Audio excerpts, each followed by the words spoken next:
Area 51 is an ultra-secret underground US Air Force base in the barren desert of Nevada. It's been around since the Cold War, but the CIA officially admitted it exists only in 2013. Many people are convinced that this is where you should look for alien technology, or even the aliens themselves. Is that true or not? Ufologists and conspiracy theorists want to know so badly that not long ago they even tried to storm Area 51. Let's sort this story out. First, the facts. Area 51 is indeed located within the vast test range of Nellis Air Force Base, which belongs to the US Air Force. The main base is not far from Las Vegas, but the range itself is enormous. It covers roughly 18,000 square kilometers, more than the whole state of Connecticut, for comparison. Of those, about 13,000 square kilometers are a closed zone, and civilian aircraft are forbidden to fly over it. On the website of Nellis Air Force Base, they proudly note that this is the largest training space for military exercises in the world, which makes sense. It's very convenient to bomb a desert in training, because there's nothing there. However, ufologists are sure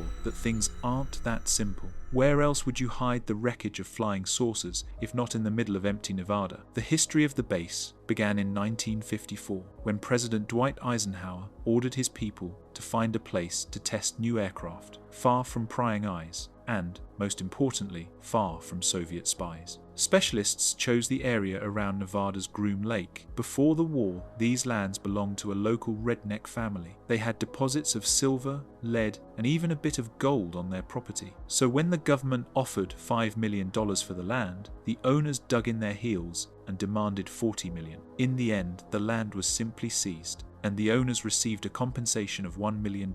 For a while, the future Area 51 was just a normal airfield. Well, normal. This was where the planes were serviced that flew out to test atomic bombs. Then, in this convenient secret location, they began testing advanced spy planes. It was here that the famous U-2 spy plane was tested. The aircraft was developed by Lockheed Martin. It was supposed to fly far, very high, above radar coverage, and carry a whole set of equipment for photographing secret sites in the Soviet Union. It was a U-2 that American pilot Francis Gary Powers was flying when he was shot down over Sverdlovsk, and later exchanged for the Soviet intelligence officer Rudolf Abel. Spy planes were a strategic business. The secrecy regime around the U-2 tests was so strict that, according to one version, the plane was brought to Area 51, so that, if anyone happened to see it, they wouldn't understand what it was. The aircraft was then assembled directly at the base. Later, other aircraft were tested there, including the Lockheed SR-71 and similar machines. It was around this time that the first reports about unidentified flying objects began to appear. In 1959,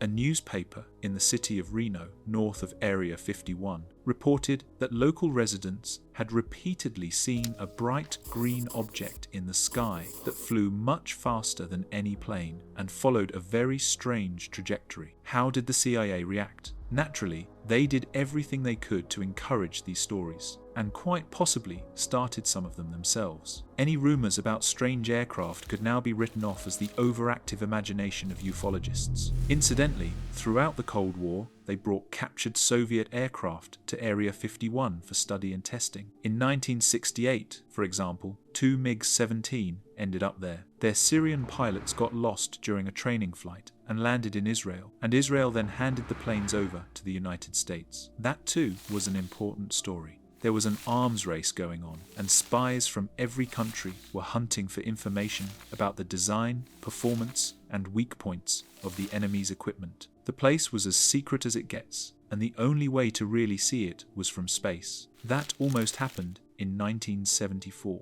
The crew of the Skylab space station accidentally photographed an area near Groom Lake. After that, NASA and the CIA started a long, heated correspondence. There was nothing they could do. The shot was already part of the official set of mission photos. It was published along with all the others in the mission report. Area 51 was so secret that people at NASA didn't even know it was classified. And the level of secrecy was so high that CIA officers couldn't clearly explain to the astronauts exactly why they weren't allowed to photograph that area. Everyone finally calmed down when they realized the Soviet Union also had satellites, which meant it was, in any case, a bit late to worry. During the Cold War, ufologists didn't accuse the government of hiding aliens at Area 51 for the simple reason that they didn't know the place existed. Only in 1989 did local Las Vegas TV station KLAS air an interview with Bob Lazar, a physicist who claimed he had worked at a site called S4, located on the range. Lazar said he had been sent there from Los Alamos National Laboratory, the main US nuclear weapons research center. At his new workplace, according to him, he headed one of the departments. He told viewers that his job was to study alien technology and figure out how to use it in the defense industry. Viewers were, of course, stunned. The interview was organized by John Lear, son of aviation magnate Bill Lear, founder of Learjet. John Lear himself was a pilot from 1967 to 1980. He flew CIA missions, including in Vietnam. In 1987, on one of the early internet forums, he wrote that the government had long been cooperating with extraterrestrials and even helping produce Hollywood films like Close Encounters of the Third Kind and E.T., the Extraterrestrial. Now, the secret scientist, Bob Lazar,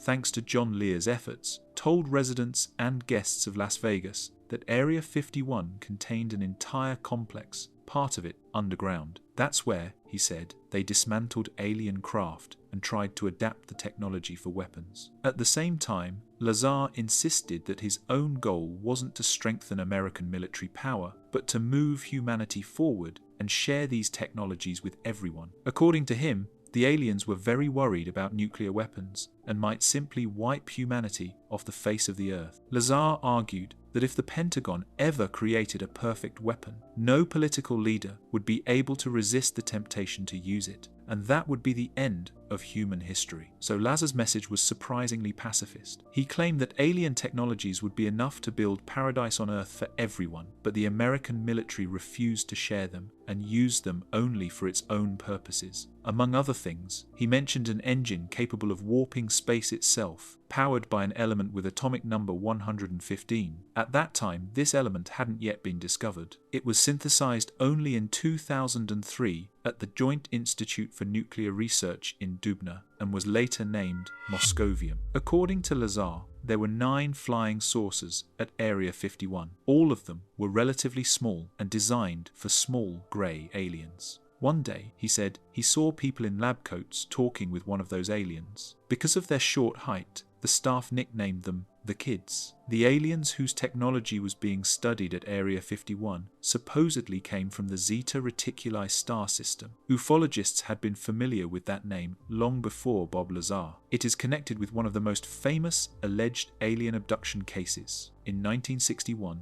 the married couple Betty and Barney Hill turned to specialists for help. They claimed that beings in black jumpsuits had taken them aboard a flying saucer. After this experience, the couple partially lost their memory, so both of them were put through regressive hypnosis. Under hypnosis, the Hills recalled the details of their journey and a star map the aliens had shown them. Since both spouses were ordinary Americans who could barely identify their own sun in a star chart, they could only reproduce the map in very rough outline. Later, an amateur astronomer concluded that the drawing matched, in general terms, the map of Zeta Reticuli. Subsequent research suggested that there really are planets in that system that could, in theory, be suitable for life. Zeta Reticuli is also well known to science fiction fans. The action of the Alien franchise takes place there. Lazar's incredible interview began to be questioned almost immediately. For one thing, there's no solid evidence he ever worked at Los Alamos. The universities where he claimed to have studied also had no record of him. In 1990, Lazar was arrested on charges related to running a brothel and procuring for prostitution. In 2006, he came under investigation for transporting illegal chemicals, most likely precursors for drug production. But the genie was out of the bottle. Since then, Area 51 has steadily attracted the attention of ufologists and conspiracy theorists, and has spawned a whole forest of myths. Among other things, It's said that the Illuminati hold their secret meetings there, that extraterrestrials negotiate with the US government on the base, and that climate control weapons are being developed there. There are also stories about a secret Cheshire runway that appears only when you pour water on it, and then vanishes like the smile of the Cheshire cat when it dries. Some experts insist that the US government is conducting experiments there on warping space and time. Area 51 has grown an unbelievable number of pop culture references. It gets mentioned even more often than the famous Roswell incident.